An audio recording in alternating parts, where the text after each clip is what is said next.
Tinggallah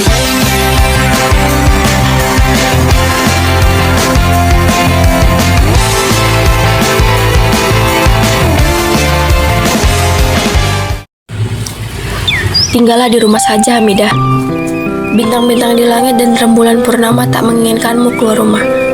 Mereka cemburu dengan parasmu yang eloknya mengalahkan kesempurnaan pesona dewi-dewi nirwana. Jika kau keluar juga, kau akan meletakkan hidupmu dalam bahaya. Begitu bunyi pesan suami Hamidah kepada istrinya yang kudengar dari cerita seorang lelaki tua pada suatu malam di warung kopiku. Lelaki itu datang dan dengan serta-merta berkata kepadaku, "Maukah kau dengar sebuah kisah tentang seorang perempuan yang kecantikannya begitu berbahaya hingga bisa mengacaukan seisi alam raya dan memporak-porandakan semesta?" Karena aku kira lelaki tua itu berlebih-lebihan dan aku yakin tak ada perempuan semacam itu, maka aku pun tak menghiraukannya. Aku terus saja melayani pelanggan yang lain dan mengerjakan hal-hal yang harus kukerjakan. Sekali lagi, lelaki asing itu berkata kepadaku, "Kuberi kau tahu tentang kisah ini, agar kau tak menjadi lelaki berikutnya yang menjadi korban kecantikan perempuan itu." Aku merasa lelaki itu tak akan berhenti mengganggu pekerjaanku sebelum aku menuruti kemauannya. Maka setelah aku selesai membuat kopi untuk beberapa pelanggan, aku persilahkan ia bercerita tentang kisahnya. Pada saat itu pukul 11 di malam hari, warung kopiku tutup pukul 12. Dan selama 1 jam aku mendengar sebuah kisah yang membuatku tak berani pulang ke rumah. Bahkan tak berani untuk bertemu lagi dengan istriku. Beginilah kisah tentang Hamidah yang diceritakan oleh lelaki itu. Pada suatu malam, tampaklah cahaya kunang-kunang mengambang di udara halaman rumah Hamidah yang sederhana. Anak perawan seorang lelaki haji itu senang melihat kunang-kunang. Padahal, seperti yang telah diketahui orang banyak, kunang-kunang adalah jelmaan potongan kuku-kuku para manusia yang telah mati. Tetapi, tampaknya Hamidah sama sekali tidak takut dengan hal ini. "Ayah, banyak sekali kunang-kunangnya." "Masuklah Hamidah, ini sudah larut." Suara seorang lelaki terdengar dari dalam rumah. "Iya, sebentar ayah, Mida ingin melihat kunang-kunang dulu.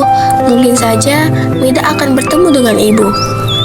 Ayah si perawan ini keluar dari rumah dan menatap anaknya dengan pandangan seorang yang begitu khawatir. Istrinya telah meninggal saat melahirkan Hamidah. Tampaknya perempuan itu sedang dilanda rindu kepada sang ibu. "Masuk Hamidah, angin malam tak bagus untuk kesehatanmu." "Ayah, ya. Aku selalu mengira-ngira bagaimanakah rupa ibu. Ibumu cantik Hamidah." Ah ya, si anak perawan menundukkan kepalanya tampak lemas.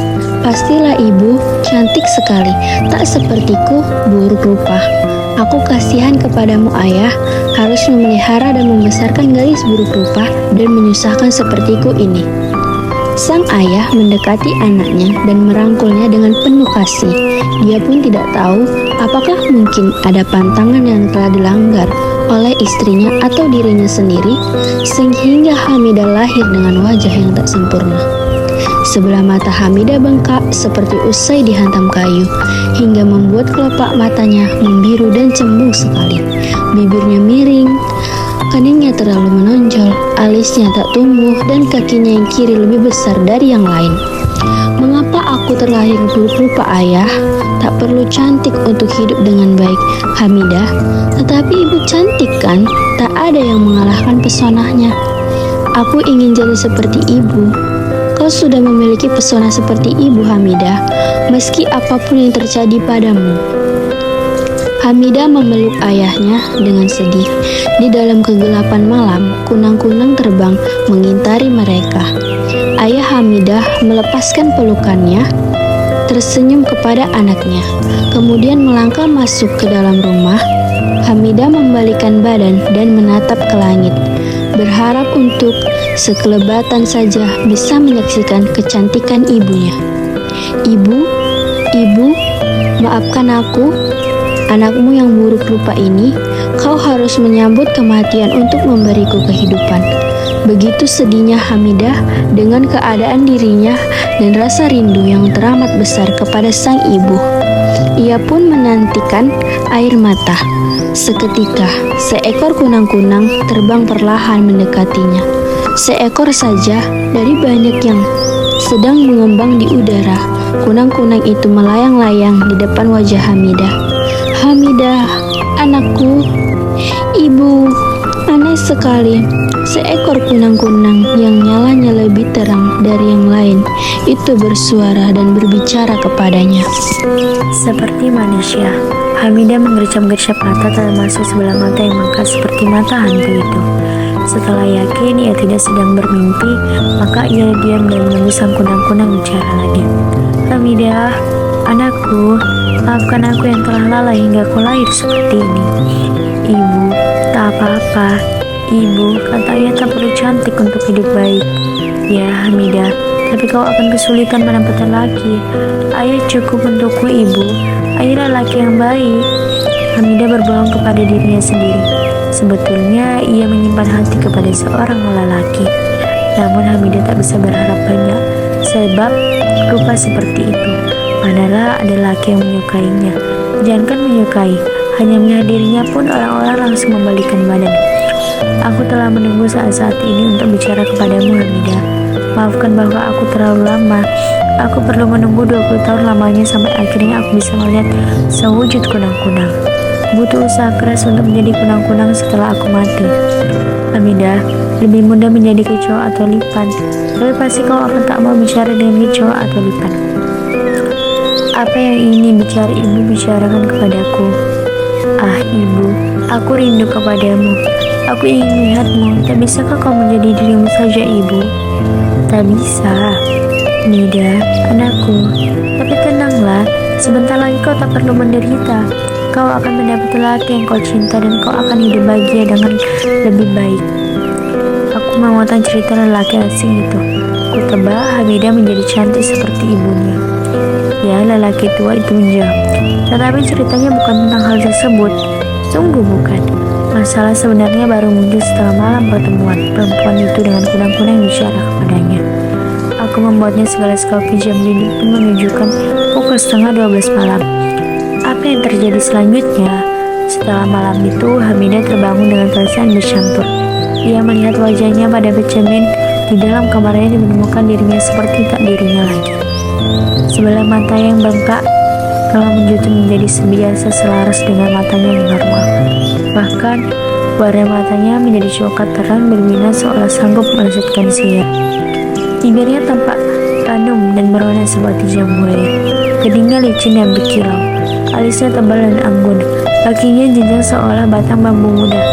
Ayahnya pun terkejut saat melihat anaknya menjadi cantik sekali serupa dengan istrinya yang telah meninggal. Aku membayangkan seandainya istriku seperti Hamidah. Walaupun istriku memang sudah cantik, istriku. Dan semalam Hamidah yang buruk rupa telah menjadi seorang dewi.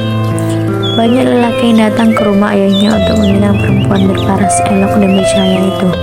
Hingga pada suatu hari datanglah seorang lelaki menjadi dambaan Hamidah. Mereka pun menikah. Sudah, cerita berakhir dengan bahagia, seperti roman-roman pasaran.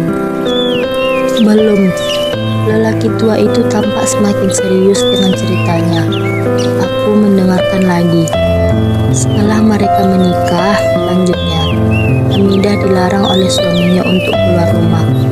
Hamidah mengadu kepada ayahnya. Namun menurut sang ayah, ia harus patuh kepada perintah suami. Kata sang suami, "Tinggallah di rumah saja, Hamidah. Bintang-bintang di langit dan rembulan purnama tak menginginkanmu keluar rumah. Mereka cemburu dengan parasmu yang eloknya mengalahkan kesempurnaan pesona dewi-dewi nirwana.